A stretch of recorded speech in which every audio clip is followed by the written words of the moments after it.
Beside the benefits, mental health apps have also some potential drawbacks. It is important to carefully evaluate mental health apps and consider the raised concerns before using them as a primary source of mental health support.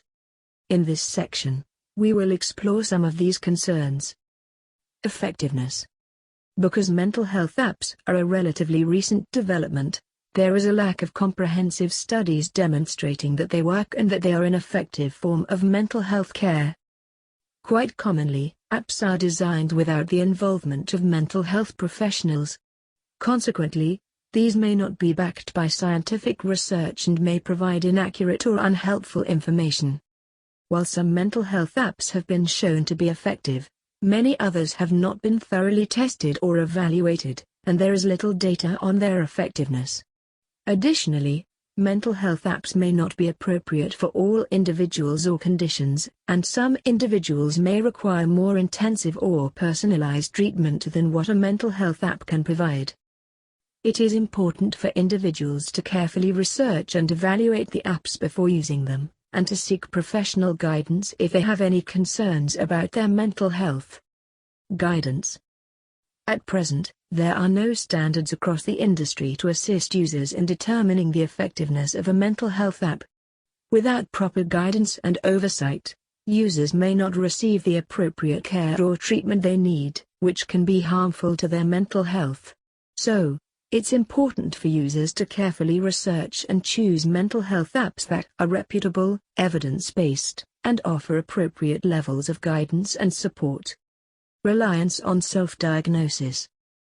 Mental health apps commonly target only one specific mental health condition. To find an app that might be helpful, the users need to figure out on their own which mental health condition is impacting them. This approach is very much like a self-diagnosis. Moreover, individuals affected by mental illness frequently present more than one condition at a time.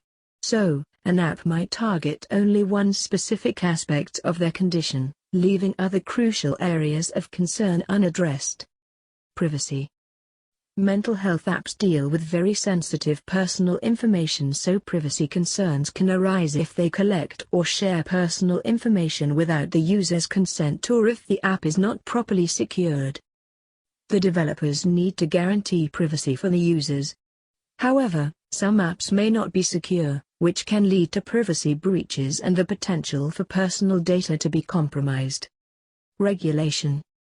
The lack of regulation for mental health apps is a concern that needs to be addressed. Currently, there is no standardization in terms of effectiveness, privacy, and security, and it is not clear who is responsible for ensuring the quality and safety of these apps, as well as how to handle the data they collect.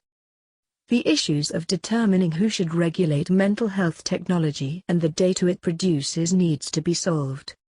Addressing these concerns and establishing regulations for mental health apps could ultimately be a benefit for both users and developers.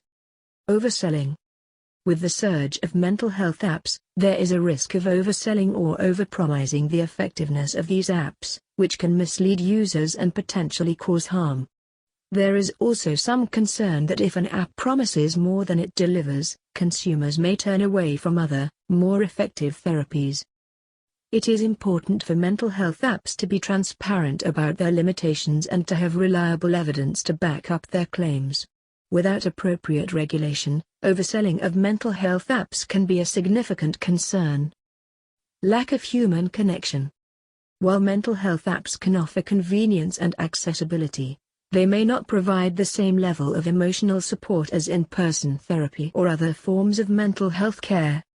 This lack of human connection can be a drawback for some individuals.